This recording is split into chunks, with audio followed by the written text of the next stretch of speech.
was a multi-billion-dollar network, and then Elon Musk started shilling it, and then it went to the moon, and then back down. Oh, yeah, I have a client that she made $70,000 with that.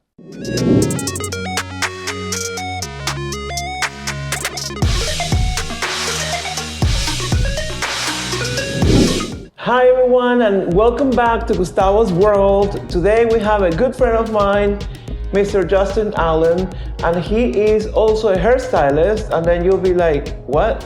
So, yet he's an expert on cryptocurrency and finances. So today we're together here because I would like to ask him a lot of questions. Let me tell you that thanks to him, back in 2016, he forced me, literally, to buy Bitcoin against my will. But it was the best investment I made. You know, I didn't make a lot of money because I invested very shyly, but it was enough to remodel my condo. So thank you.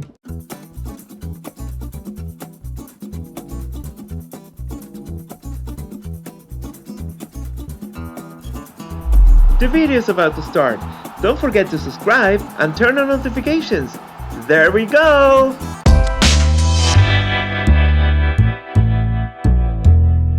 Justin, say something. Yeah, so I've been in crypto for 9 years. First business to accept Bitcoin on Miami Beach. That was the only coin at the time, late 2013.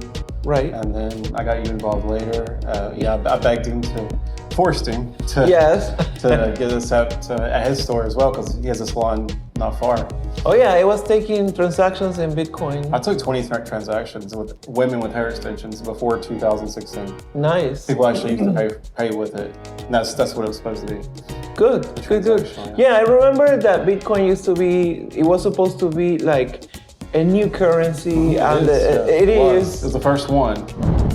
So what is cryptocurrency? The best way to think about all this stuff is distributed consensus. So instead of relying on institutions, you're going to rely on the blockchain. Think of it like your bank, but distributed across the world. Okay. That's the best way, like most simplest way to think about it, because that's really what it is. It's like a bunch of different people everywhere in the world verifying transactions. They get paid in coins when they verify it correctly. With your bank, you have internal auditors that come in and verify the transactions. They have software that does it. They have, you have to be licensed. But think about it in the future and the way things are headed. It's going to be like the way internet, you can transfer, instead of data on the internet, yes, which that changed the world, you can transfer value. So that's what blockchain does. It transfers value, it stores value. So instead of using the bank or institution to do that, you're going to use the network to secure your value, and it's completely fraud-proof. There's never been fraud within the blockchain, any blockchain that I'm aware of.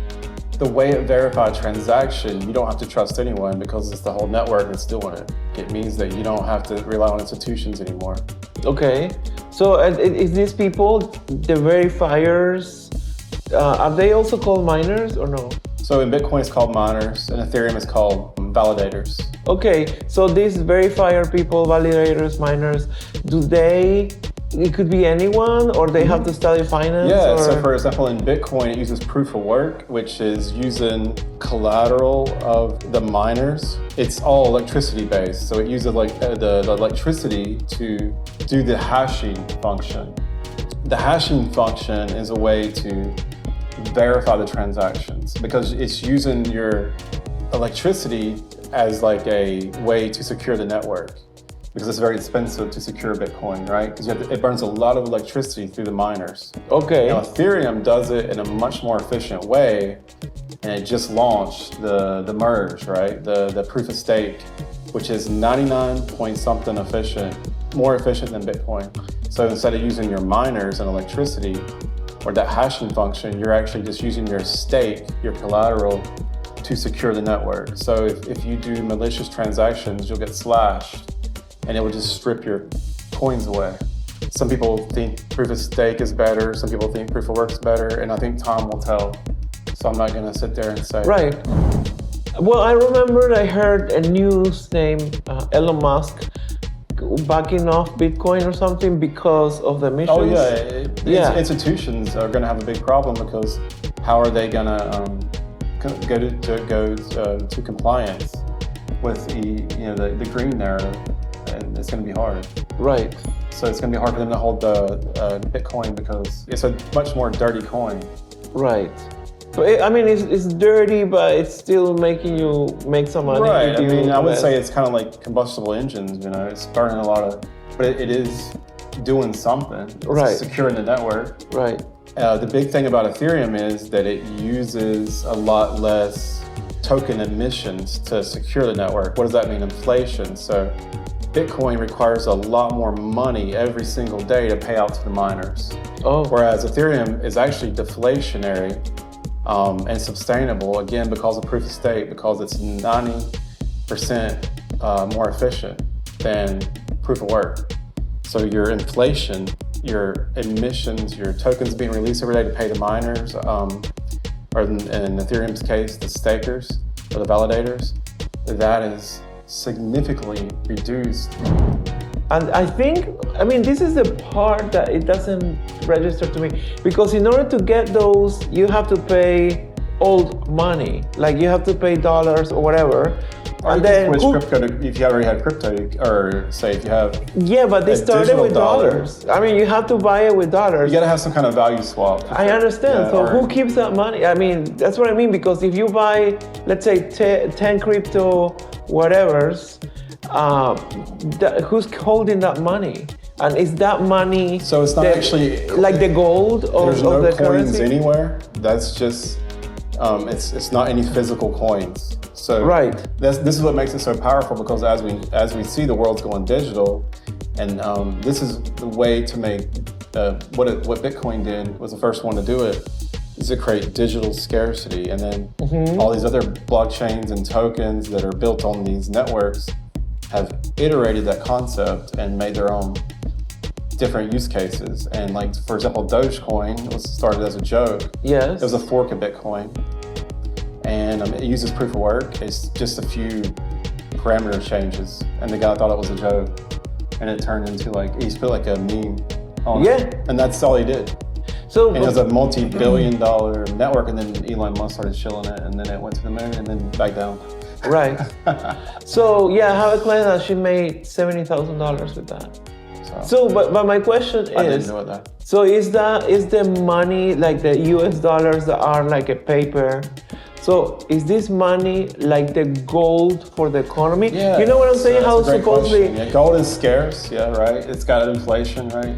Because it takes money to get it up out of the ground, and it takes resources. So it's kind of like Bitcoin is trying to simulate gold. The thing of it is, and that's no problem with that, but the use case is so important, because beyond speculation, and we're talking about it, when we accepted Bitcoin in our store, you could walk in and pay dirt cheap transaction fees, and it settled just instantly. Right. And see, now the transaction, it's not the same. They didn't increase the scalability of Bitcoin. So, but this is all good if we have internet. So, you need to have utility, like what gold has. Gold has the jewelry. It makes it valuable. Yes, but if you don't have internet, if you don't have electricity, all this this magical number could vanish. I'm just saying. Internet, like a modem, or server. No, but what about if there is a solar flare and the whole Earth goes internetless? We'll be bartering then. We'll be using any kind of money. Your dollars will be worthless too. But not my gold. Well, I would say gold. Yeah, that's a good one. Yeah. No, I'm just saying. Yeah, if that was a situation like that, because this is all working if everything goes well. In an analog world. Yeah. And gold doesn't have real yield, but it has real, tangible things you can actually do with it. So with these digital networks, like with Ethereum, you've got to pay gas to use the applications. The smart contracts that are built on top of that. So every time that you use what do you mean gas? It's just a name for the Ethereum token. But when you execute a transaction, you pay a gas fee. It's kind of like to run your car, you have to pay a fee. Yeah. Right. So Ethereum, to secure the network, it has to pay a gas fee. Right. Okay. Just think about it, like, it's real simple. You have to pay Ethereum every time that you use a transaction. So GWE is just a fraction of Ethereum. It's just a decimal amount of Ethereum. So Ethereum, like a US dollar, is divided in quarters and 10 cents? Yeah, this is like fractions.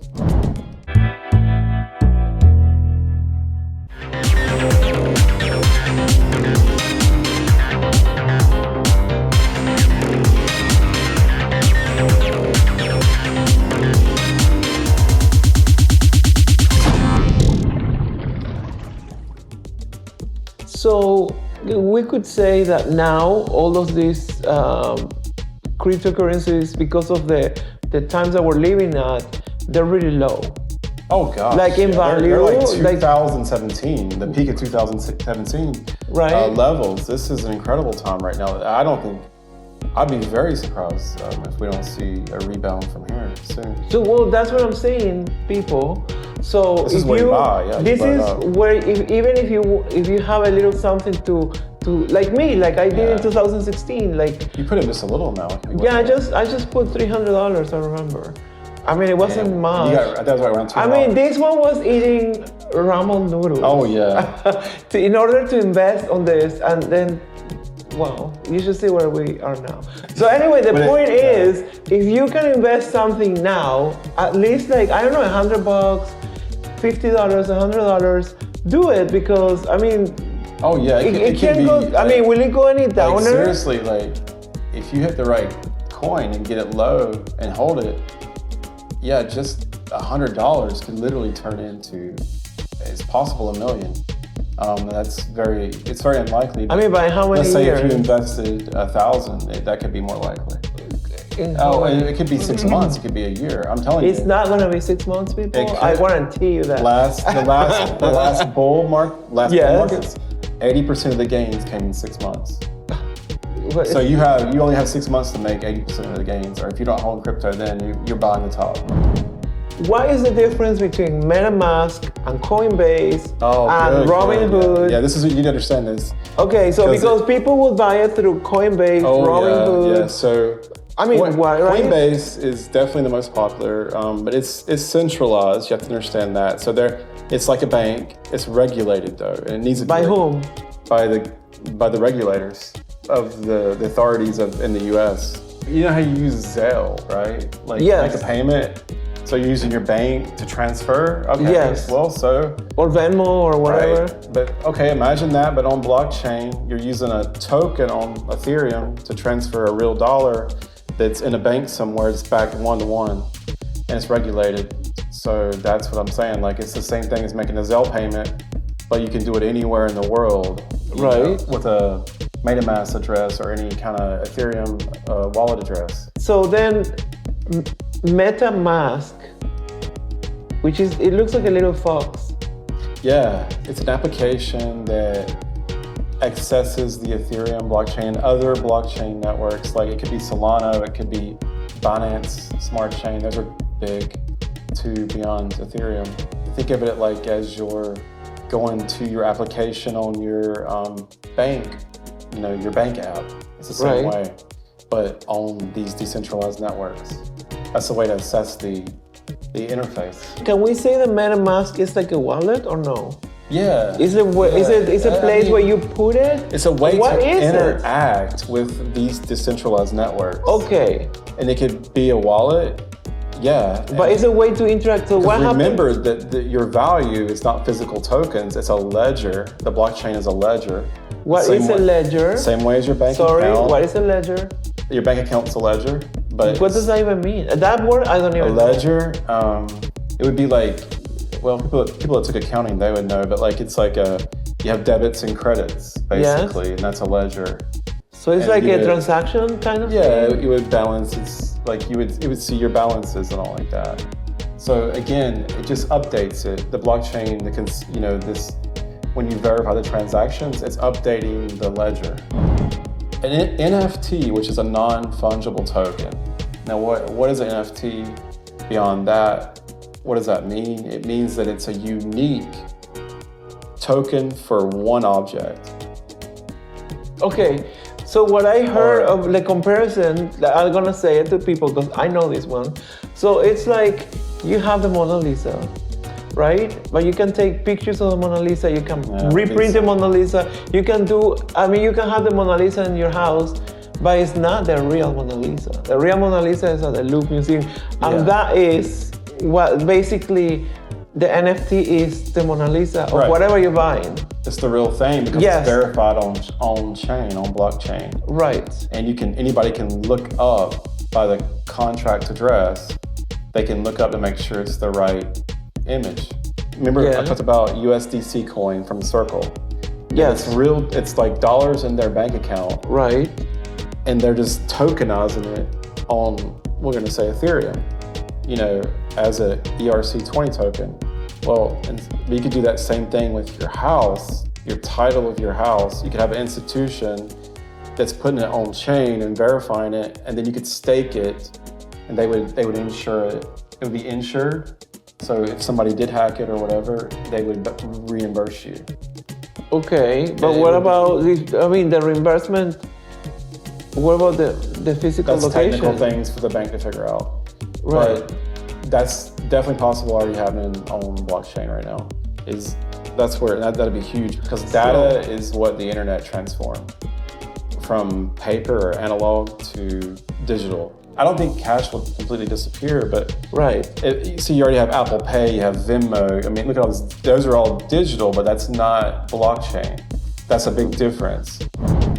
Another term I can throw out there that you ought to research is called DAOs. What? Decentralized autonomous organizations. And a lot of these DeFi and even NFT communities, they have their own governance network. So you can vote, because remember, it's not just money, it's anything of value. A vote could be value, it's a transaction. You can vote on blockchain. Vote about what? You can vote about the network. Oh, so you have a say. Yeah. Okay. It's a digital corporation on chain or organization. It doesn't have to be for profit. It could be just like so everything will be on chain and it will be, and again, it's all regulated through as we talked about before, the consensus of the network. Right. Through the staking or the mining. Yeah. Well, I have a client / friend that he launched his own token. I will not say the name of it. Yes. I put money on it, and it went from 20 cents to like $40. Holy crap, that's good. Well, that happened and then they made us sign a contract that they didn't make us, but the people that we're gonna call the stalkers or the holders, whatever. Like holders. Yes, we were gonna stay there a whole year. Oh, you had to lock it up. That one. You got to be careful with this. This could be Ponzi type. That is what I'm talking about. You got to be real careful. So he did that. A lot of people were smart because I have faith on him. So they got their money out, and then it's a pyramid. This is where I wonder, how do people that what is the difference and how can you differentiate between these people that would do that? And then now the value of it, even though I bought it at 20 cents, is 2 cents now. Wow. Yeah, I know. Because everybody took the money out, and that's what I'm talking about. That's what I was telling you. That's the gold. The dollars are the gold of this currency, because without our investment, that currency would have never been. Because that's how right now in the real world you pay with dollars. Right. So but again, these networks have their own economies and they have their own use cases that creates value for that currency beyond outside dollar. Right now with interest rate hikes, we're having a liquidity crunch because the Fed Reserve is raising interest rates, right? Because inflation. Right. So a strong dollar is not very good for crypto. This will reverse at some point, and that's probably soon. And that's when crypto and other assets, stock market and stuff, will probably go up a lot. So Ethereum, for example, and Bitcoin are not like those that I just mentioned.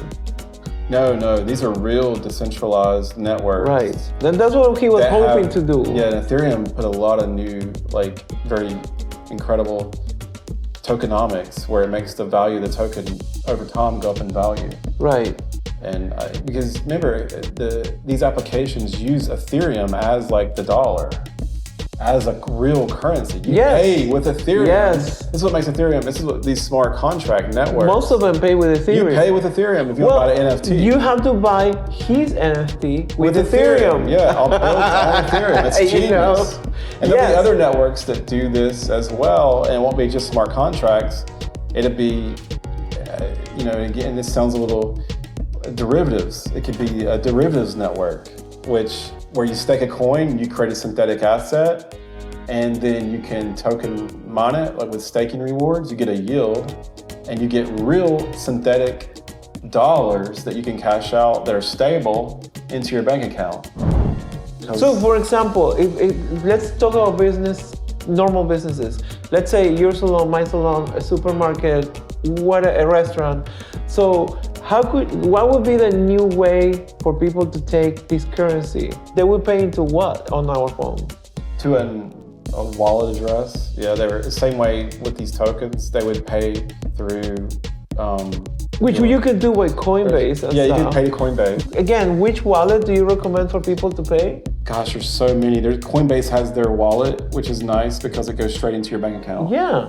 I would, for them, for normal people like Coinbase. us. Okay. But don't use these shady stuff like Celsius Network, which is what they took the money and lended it out. They lended the other people's money out, and they lost a lot of it. If you're in the US, and Coinbase is in different countries, but that's the one I recommend to everybody. Coinbase. And they have the most users and the best regulation and the best insurance.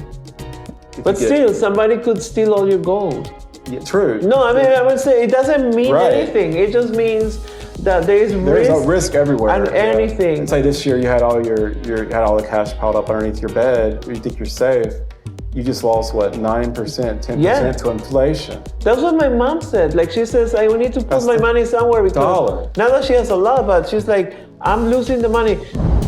Anyway, we talked about a lot. Thank you so much, Justin, for being kind with your time and trying to enlighten us about all of these new transition things. We're moving into like it or not. So whoever is refusing to it, it's gonna get involved sooner or later. I didn't want to buy a computer. Now I have a computer. Like the PC revolution. We're gonna get stuck into it. The sooner you start to get into it and understand it, the more opportunity will be there for you. Anyway, people, please comment, share all you want. And thank you for your efforts and for everything. Thank you for watching. Please don't forget to subscribe and turn on notifications. That's clicking on the little bell. Comment all you want. If you enjoyed the video, please give it a like. Don't forget to subscribe to grow the community. And also, don't forget to follow our social media. And if you want to go ahead and share this video in all your platforms, share the love. Till next time! Bye.